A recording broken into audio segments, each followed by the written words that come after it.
पितुर्वरेण्यं भर्गो देवस्य धीमहि धियो यो नः प्रचोदयात्।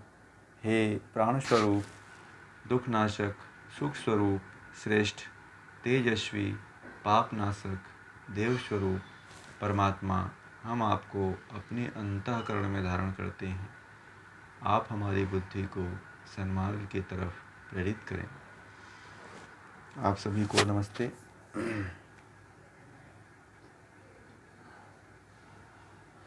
स्वागत है आप सभी लोगों का श्रीमद् भगवद गीता सत्र में। श्रीमद् भगवद गीता सत्र के 6वें अध्याय में हम जो है आज 33वें श्लोक से प्रारंभ करते हैं। 33-34 इन दो श्लोकों को कोई भी पढ़े। और ये जो आज का विषय है वो मन की चंचलता को लेकर के है। जब मन चंचल हो तो कैसे वश में करेंगे। ठीक है, ये जो आज के दो श्लोक हैं ये ना, ये मन की चंचलता पे हैं। तो यदि मन चंचल है तो आप कैसे मन को वश में करेंगे। और जीवन में मन जो है, यदि जिसका चंचल रहता है वह व्यक्ति कभी भी साधना की तरफ नहीं जा सकता है। ठीक है, तो कोई भी 33-34 श्लोक पढ़ें।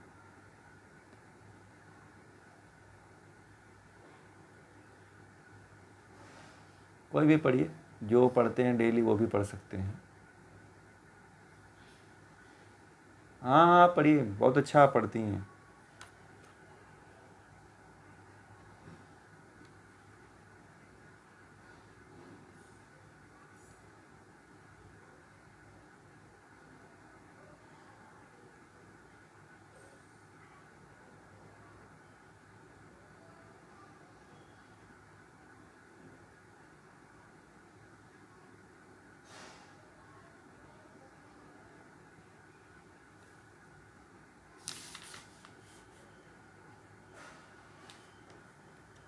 पैंतीस 36 भी कर दीजिए, 35-36 भी।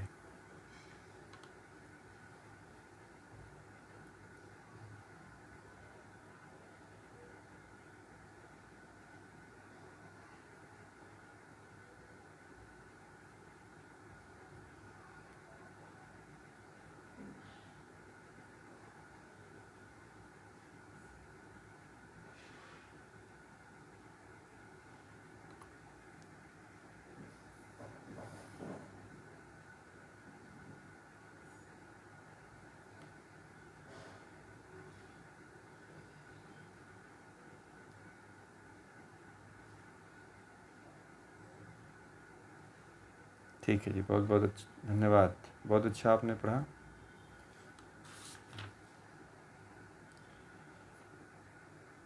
इसमें जो है अर्जुन उवाच, अर्जुन भगवान श्री कृष्ण से कहते हैं। तब अब तक तो भगवान श्री कृष्ण कह रहे थे, परंतु अर्जुन के मन में अभी संशय गया नहीं। अब तक संशय है अध्याय 1 से लेकर के, और अध्याय 6 तक जो है संशय बना हुआ है। अभी कितना संशय बना है, अब हम जितना पढ़ते चले जाएंगे उतना अभी उनके अंदर देखते जाएंगे कि अर्जुन के अंदर कितना संशय है, क्या संशय है, वो सब दिखाई हमें देगा इसके माध्यम से।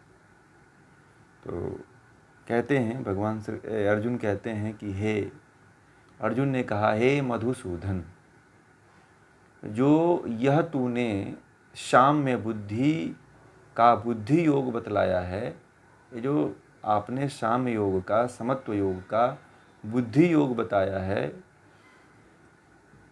मन के चंचल होने के कारण बुद्धि योग में कोई स्थिर स्थिति प्राप्त कर सकेगा, यह मुझे नहीं दिखता। आप ये कहते हो कि साम्यावस्था की भावना अपने जीवन में धारण कर लो।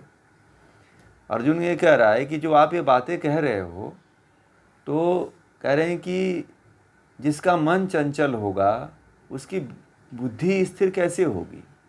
और मुझे नहीं लगता है कि जिसका मन चंचल होगा वह अपने बुद्धि को स्थिर कर सकेगा। ऐसा अर्जुन ने भगवान श्री कृष्ण से कहा कि मन में चंचलता होने के कारण साधक बुद्धि योग के एकाग्रता आसन आदि साधनों द्वारा मन को स्थिर कर ले, ऐसा मुझे नहीं दिखता।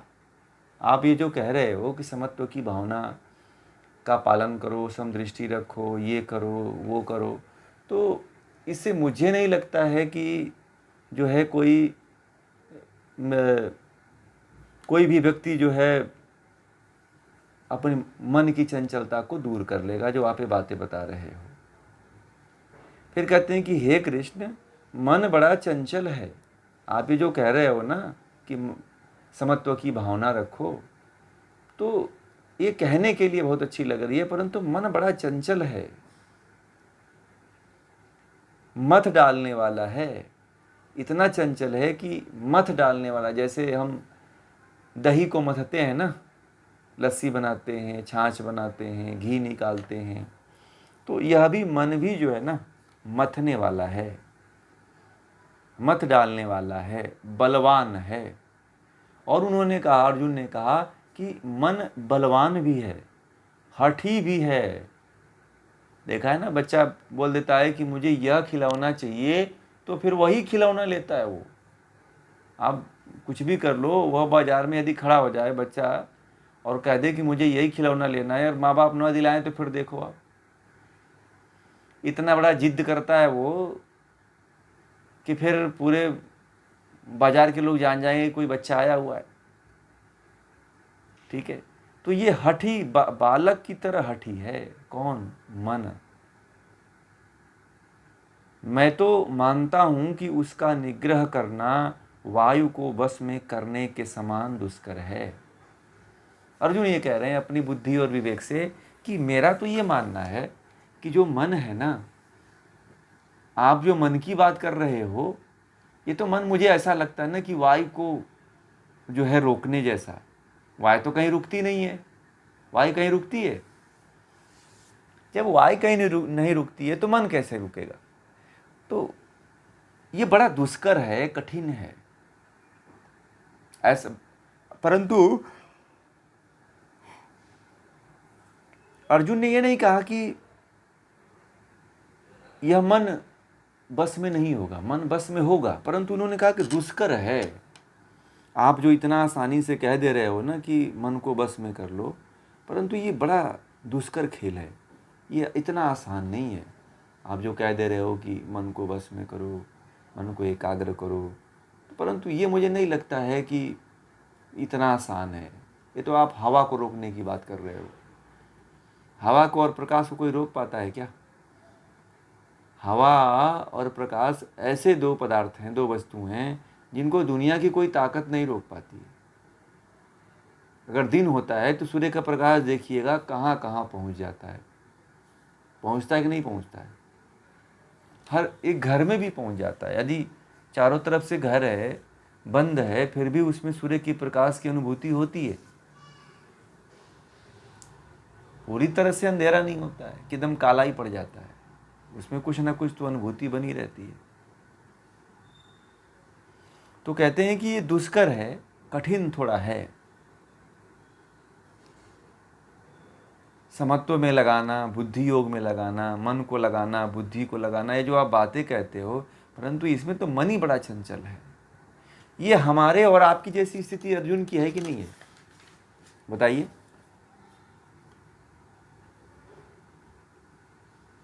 है कि नहीं? बताइए। है ना? एक चीज बता दें कि मन का चंचल होना उसका स्वभाव है। मन का स्वभाव लिख लीजिए कि मन का जो स्वभाव होता है वो उसका चंचलता का होता है।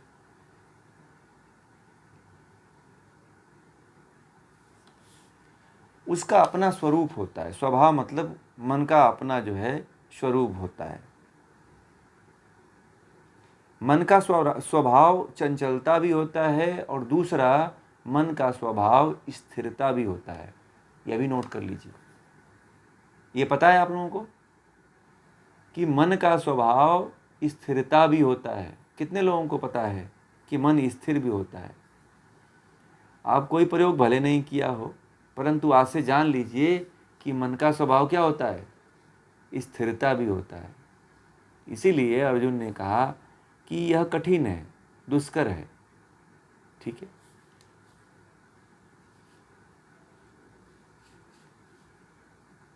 कमल के पत्ते पे देखा होगा पानी कितना चंचल होता है, पानी कैसे नीचे गिर जाता है।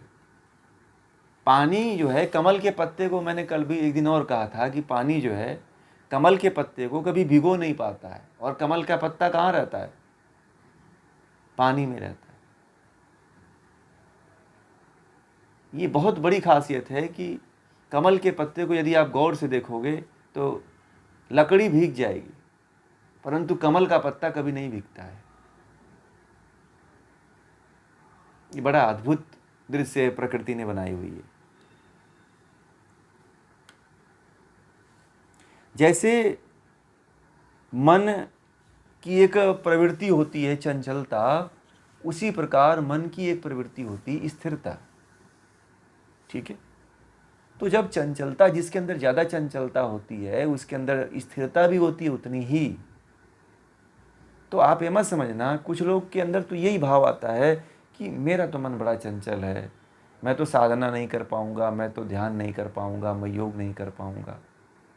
कुछ लोगों के भीतर यही चलता रहता है, परंतु ऐसा नहीं है। यदि आपके भीतर इस तरह का भाव चलता रहता है तो ऐसा नहीं है कि आप जो है स्थिर नहीं कर पाओगे, कर पाओगे।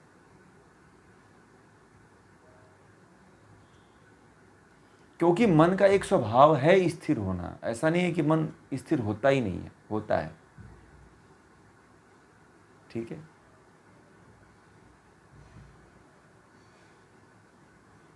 आगे कहते हैं भगवान श्री कृष्ण की अब मन को संयम कैसे करेंगे। जो अगला श्लोक आपने पढ़ा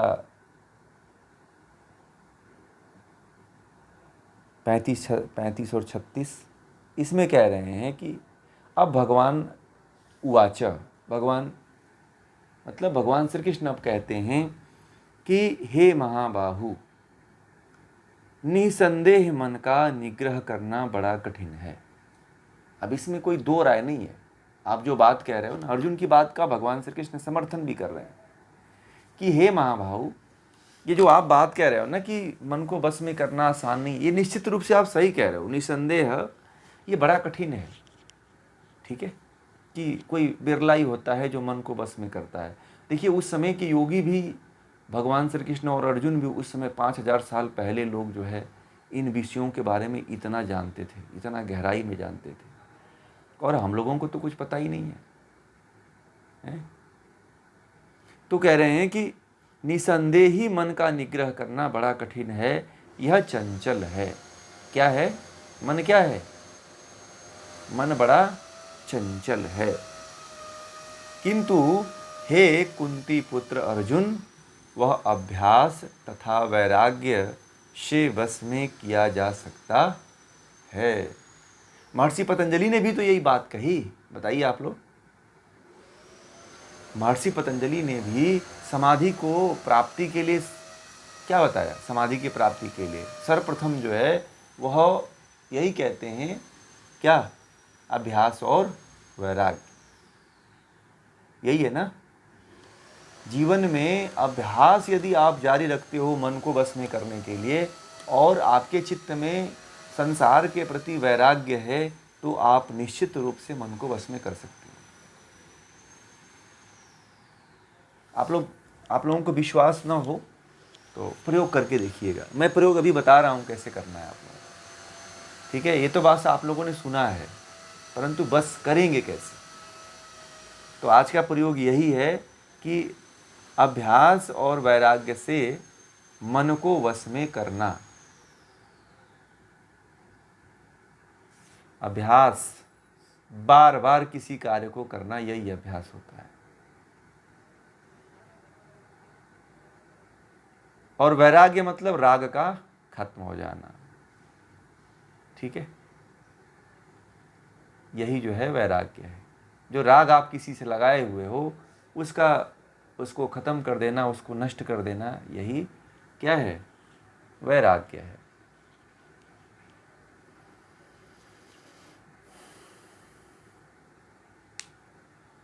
जी।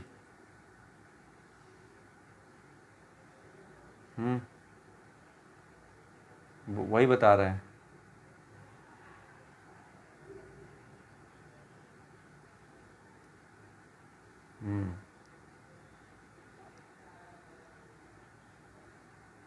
हाँ, अब देखिए, ये तो महर्षि पतंजलि के अनुसार बताया है, परंतु अब आपको कैसे अभ्यास करना है, अभ्यास करने के लिए कुछ तरीका होना चाहिए ना।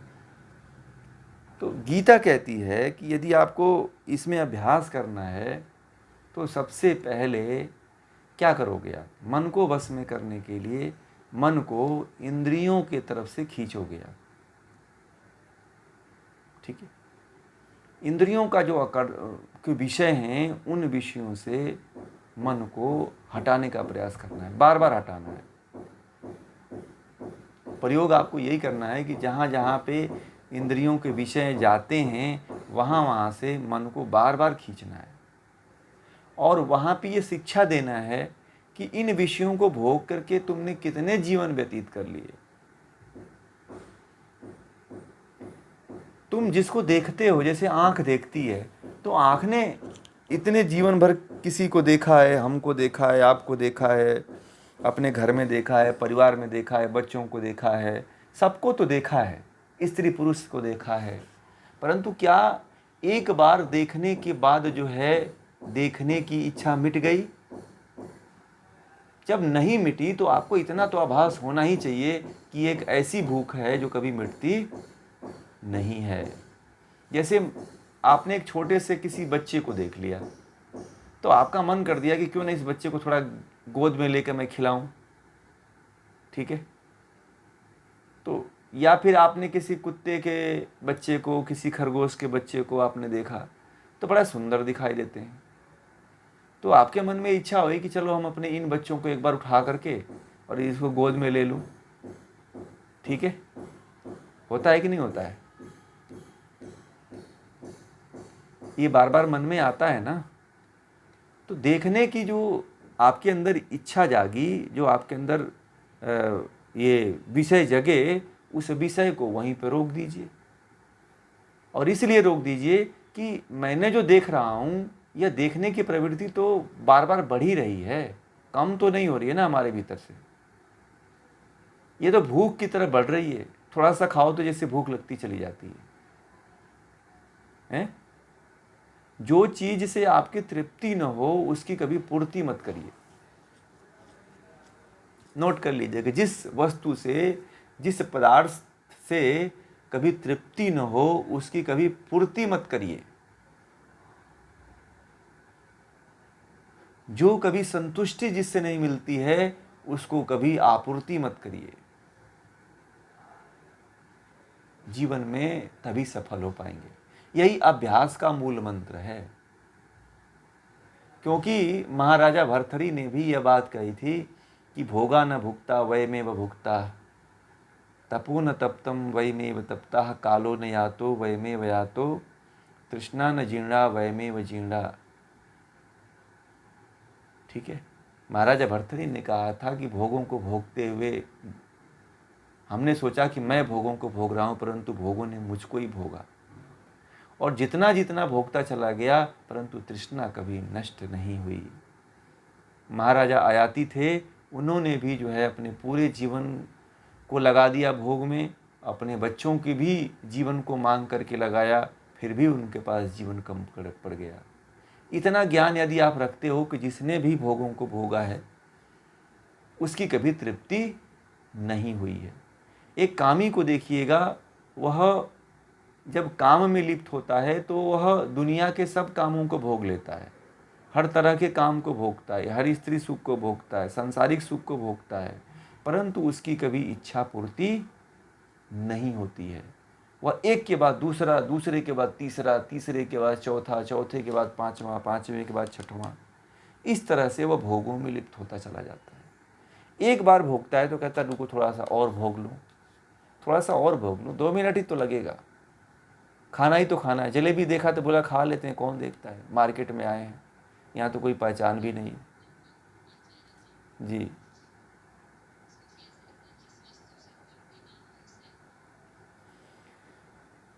उसे त्याग ही दी। जिस क्या लिखे हैं बताइए, कोई लिखे हैं तो बताइए। हाँ, उसकी आप पूर्ति मत करिए, आप अपने तरफ से उसकी पूर्ति मत करिए, ठीक है। जिस पदार्थ से, जिस वस्तु से, जिस व्यक्ति से कभी तृप्ति न हो, उसकी कभी पूर्ति मत करिए। यह जीवन का बहुत बड़ा मूल मंत्र है, ठीक है। क्योंकि आप यदि पूर्ति करने लग जाओगे तो अभ्यास और वैराग्य नहीं कर पाओगे, ये ध्यान रखना।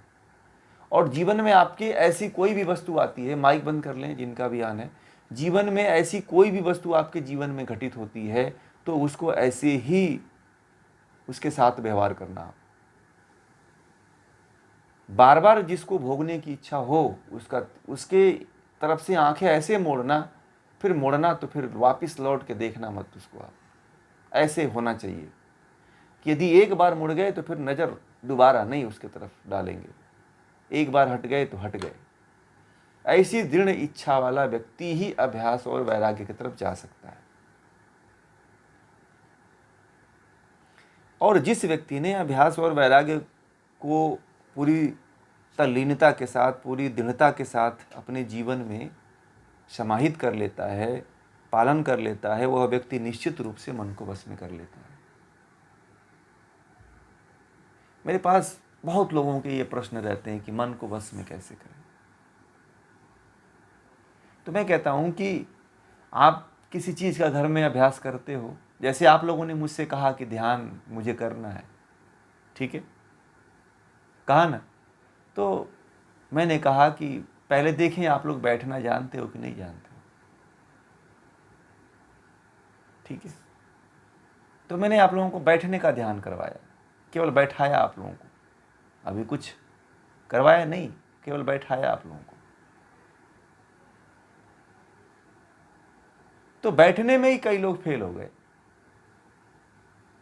कई लोगों ने तो सहजता दिखाई, परंतु वो जानते हैं ये जो जितनी प्रयोगात्मक चीज़ें हैं वो पास में ही रह कर के ज़्यादा बेटर हो पाती हैं, क्योंकि उसमें देखना पड़ता है क्या स्थिति है आँख की, शरीर की, सिर की। इसीलिए हमने जो है अभी प्रयोगात्मक सत्रों के लिए शिविरों का भी हमने सोचा है कि ऐसे कैंप कुछ दिनों के लिए रखा जाए, जहाँ पे जो है ये प्रैक्टिकल आदि अच्छी तरह से उनको बताया जाए, सिखाया जाए और उनके जीवन में उतारा जाए, अनुभूत करवाया जाए, जहाँ पे पूरा वह अपने जीवन में उस चीज़ को आत्मसात कर सके, ठीक है। यहाँ से चलो आप लोग ज्ञान ले रहे हो, बहुत ही अच्छा तकनीक आ गई, संजय और धृतराष्ट्र वाली हैं, जिसके माध्यम से आप लोग ये गीता पढ़ ले रहे हो, सब घर में बैठे पढ़ रहे हैं और इतनी सुविधा हो गई, नहीं तो लोग कितना पैसा इसके प्रति खर्च करते। आज देखिए इतनी व्यवस्था होने के बाद ये व्यवस्था है, इस व्यवस्था के कारण हर घर घर में जो है गीता पहुंच जा रही है। मान लीजिए हमसे पढ़ना होता, चाहे किसी गुरु से पढ़ना होता, तो आप लोग ना आ पाते ना जान पाते, है ना। तो हमें ये व्यवस्था के प्रति भी कृतज्ञता होना चाहिए कि ये व्यवस्था ने हमें बहुत कुछ दिया, ऐसी बात नहीं है। इस व्यवस्था ने हमें एक दूसरे से जुड़ने का साधन दिया है, एक दूसरे से बात करने का मौका दिया है, एक दूसरे की भावनाओं को सुनने का एक अवसर दिया हुआ है, तो बहुत कुछ दिया हुआ है, ठीक है। तो मैं बात कर रहा था कि हमें जो है इसका बिना अभ्यास के, बिना प्रयोग के हम किसी भी परिणाम पे नहीं पहुंच सकते। इसीलिए बार बार जो है हमें अभ्यास करना पड़ेगा। उसके साथ साथ इस संसार के प्रति वैराग्य होना जरूरी है, ठीक है। अभ्यास के लिए मैंने बताया, परंतु अभ्यास यदि करोगे भी आप लोग, तो यदि वैराग्य नहीं है तो बार बार संसार में आओगे आप लोग। वैराग्य का मतलब यह है कि एक बार आपने भोग को भोगा तो मन भरा नहीं, आपका शरीर बीमार हो गया, रोगी हो गया। मैं जैसे मान लीजिए कि आपको चाय पीना है ना, तो एक बार चाय पिया, पेट आपका मन नहीं भरा, फिर दूसरी बार चाय पिया, ठीक है।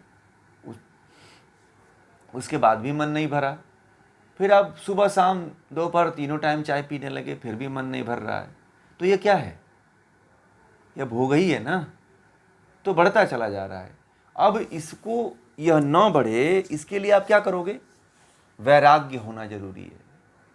कि वैराग्य ये होना जरूरी है कि यह एक ऐसा पदार्थ है जो हमें तृप्त ही नहीं कर पा रहा है, और हम हैं कि इसको लिए जा रहे हैं। जो पदार्थ हमें तृप्त नहीं कर सकता है, हम उसे क्यों लें? आप बताओ।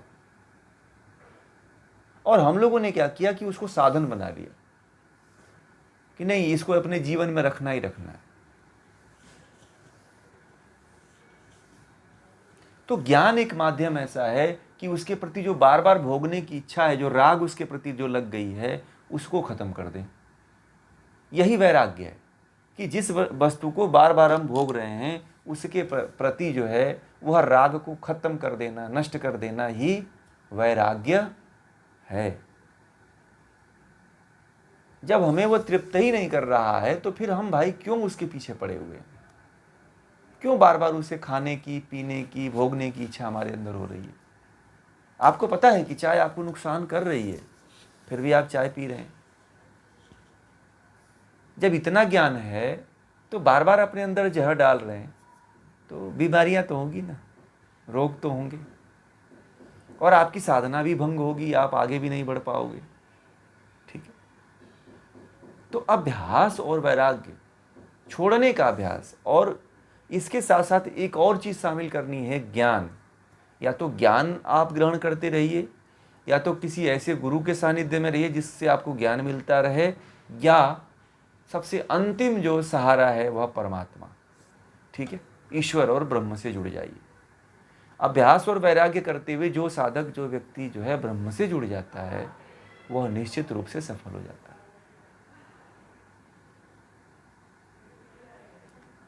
अडिग रहना चाहिए। अब जैसे आप लोगों को मान लीजिए कि 9 बजे गीता की क्लास करनी है, तो करनी है भाई। जीवन में आपने 24 घंटा अपने दूसरे के लिए दिया, कम से कम 1 घंटा तो आप लोग निकाल लीजिए अपने लिए, हैं? इतना तो कर्तव्य होना चाहिए कि नहीं होना चाहिए आपका? और कोई भी, किसी भी व्यक्ति से आप जुड़े हुए हो, आपका परिवार है, बच्चे हैं, तो उनसे आप इतना तो कहीं आग्रह कर ही सकते हैं कि भाई हमारे लिए भी 1 आध घंटे दे दो आप। ठीक है?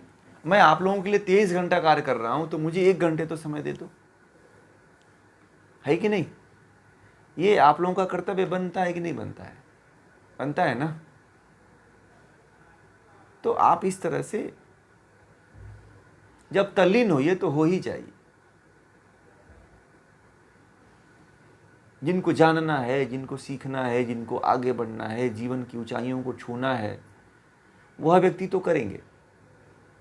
वो तो अभ्यास और वैराग्य करेंगे कि हमें मुक्त होना है, इस संसार में पुनः नहीं आना है। और दुनिया, एक चीज और बता दूं, जो दुनिया का सारा वैभव है और जो सारा सुख है, जो सारा धन है, संपत्ति, वो सब मिलता है। आप ये भी ध्यान देना, यदि आप परमार्थ के रास्ते पे हो ना, तो आपको जो दुनिया जिसके लिए मरती है, वह आपको स्वतः मिलने लगता है। यम नियम का पालन करो ना। महर्षि पतंजलि कहते हैं कि जो व्यक्ति यम नियम का पालन करता है, उसको सब कुछ मिलने लगता है। जब आप योग दर्शन पढ़ेंगे तो उसमें सारे यम नियमों का फल है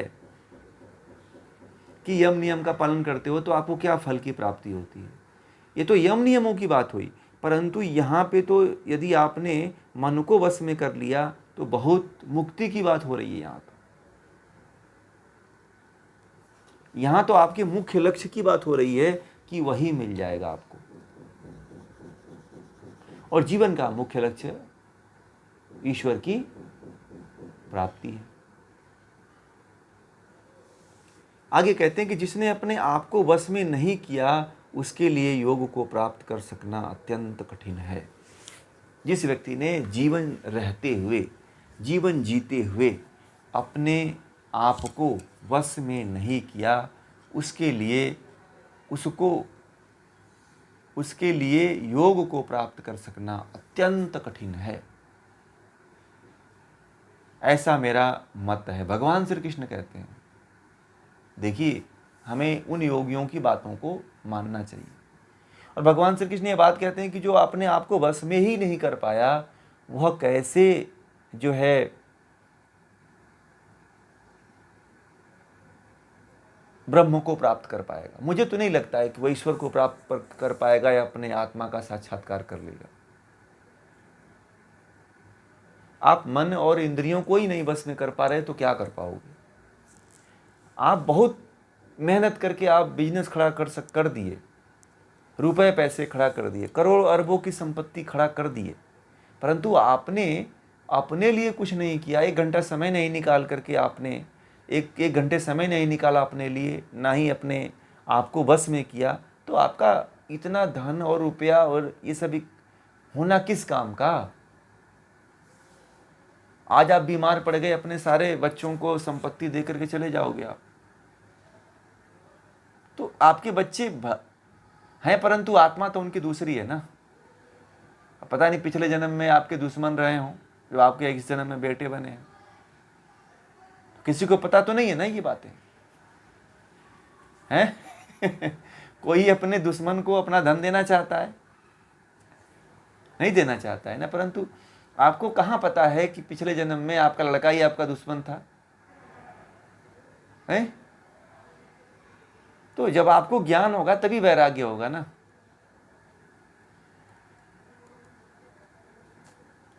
यदि आप लोगों को ये ज्ञान हो जाएगा कि ये जो हमारा लड़का है ना, पिछले जन्म में तो मेरा दुश्मन था और इसने मुझे मारा था गोली, और इस जन्म में मेरा बेटा बन गया है, हैं? तो ये यहाँ से तो आप मोह खत्म कर दोगे, पुत्र मोह खत्म कर दोगे, जब ये बात आपको पता चलती है तो।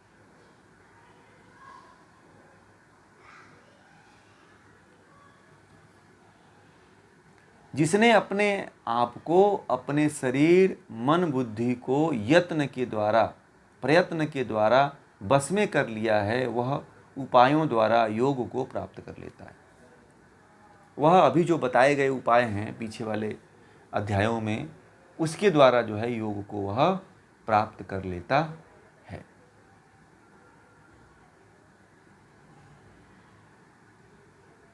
ठीक है,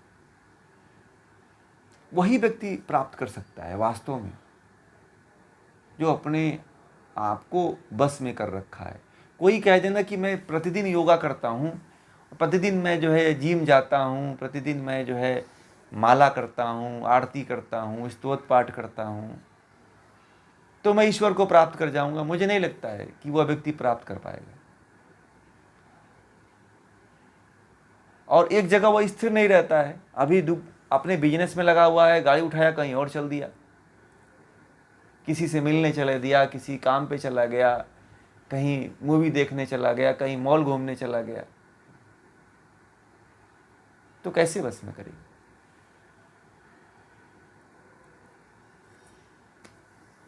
इसीलिए जो है एक सब कुछ छोड़ करके जीवन में सब कुछ करते रहिए, परंतु मन के द्वारा सब कुछ छोड़ करके उसी को बस में करने का प्रयास करिए, क्योंकि ये जीवन का एक इतना महत्वपूर्ण विषय है कि यदि आपने मन को बस में नहीं किया तो बहुत कुछ अधूरा छूट जाता है, फिर जीवन में पछतावा के सिवा कुछ मिलता नहीं है। तो आप क्या आप लोग पछताना चाहते हो जीवन में कि मुक्त होना चाहते हो? बताइए। मुक्त होना चाहते हैं ना, तो क्या करोगे आप लोग? बस में करोगे कि नहीं करोगे? तो बस में करने का प्रयास करिए।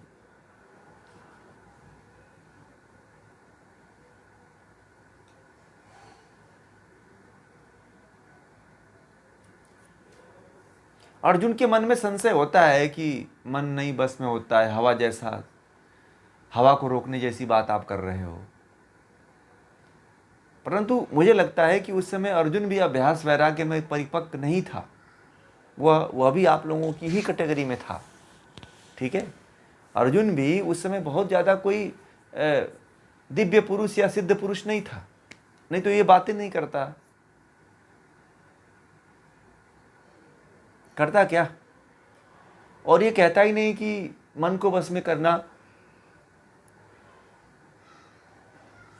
इतना कठिन है। परंतु आज के किसी योग पढ़ने वाले जानकार जो विद्वान व्यक्ति है, उसे आज यदि पूछोगे कि मन को कैसे वश में किया जाता है, तो वो बता देगा आपको। ठीक है, क्योंकि उसने बहुत से ग्रंथों का ज्ञान ले रखा है, नॉलेज ले रखा है, भले से सिद्ध नहीं किया है।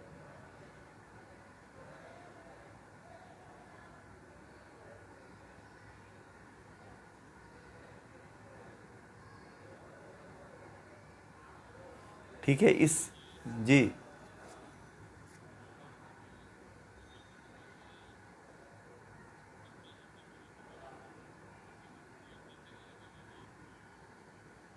हाँ, बात आप एकदम सही कहा आपने, बहुत अच्छी बात आपने कहा। बात है ना कि ये इसलिए मैं आपको ये बातें कह रहा हूँ कि आपने इसलिए इतनी अच्छी बातें कह दी कि हमें पूरी ज़िंदगी लग जाएगी। हम थोड़ा देर से जगे हैं, ठीक है, सोए थे, परंतु ये ऐसा नहीं है। चिंता उनको होनी चाहिए जो अभी घर से निकले ही नहीं है। आप लोग तो घर से निकल चुके हो, ठीक है। भले घर वाले आपको घर में देखते हैं, परंतु आप घर में नहीं हो। आपकी यात्रा शुरू हो चुकी है। आप वहां पे रहते हुए आप उस आध्यात्म की यात्रा कर रहे हो। जो आप कह रहे हो ना कि हमें शुरू से होना चाहिए, परंतु देखिए परमात्मा